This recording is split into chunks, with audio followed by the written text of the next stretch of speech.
নমস্কার, আমি কৌশিক সেন। ওথেলো সম্পর্কে দু চার কথা। শেক্সপিয়ারের এই বিখ্যাত নাটক আপনারা নিশ্চয়ই জানেন। এর সঙ্গে কলকাতার একটা ইতিহাস গভীরভাবে জড়িয়ে আছে। সেটা হচ্ছে 1848 সালে সাঁ সুসি থিয়েটার এই ওথেলো নাটকটি প্রযোজনা করেছিল, কিন্তু এবং তারা ওই সময় রোমিও জুলিয়েট, হ্যামলেট এরকম অনেক নাটক করেছিলেন।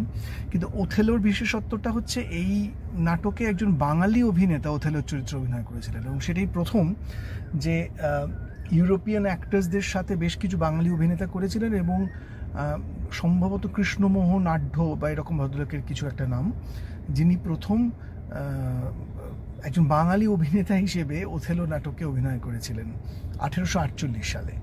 তো শেক্সপিয়ারের সঙ্গে বাঙালির এবং বাংলা ভাষী মানুষের নাড়ির টান বহুদিনের। আমি আমার বাবার কাছে শুনেছি উৎপল দত্তর ওথেলোর কথা। পরবর্তীকালে এদিক ওদিক হয়েছে, আমার অতটা খেয়াল নেই। গৌতম হালদারের ওথেলোর কথা আমার মনে আছে। অর্ণ মুখোপাধ্যায় একটা অন্যরকমভাবে অ্যাডাপ্ট করে খুব চমৎকার করে একটা অথৈ তৈরি করেছেন ওথেলোর উপর বেস করে, কিন্তু আমার কখনো ওথেলো সেভাবে আমাকে টানেনি টেক্সট হিসেবে, সেটা অন্য আলোচনার বিষয়। কিন্তু শেক্সপিয়ারের নাটকের তো কোনোটাই ফেলে দেওয়ার নয়। সারা পৃথিবীতে বারংবার ওথেলো হয়েছে, এবং মানুষের মনের গভীরে লুকিয়ে থাকা যে অন্ধকার, যে ঈর্ষার বীজ, এবং সেই বীজটাকে যারা মহিরুহে পরিণত করে, সেই সমস্ত ইয়াগোদের ভিড় তো ক্রমশ বাড়ছে।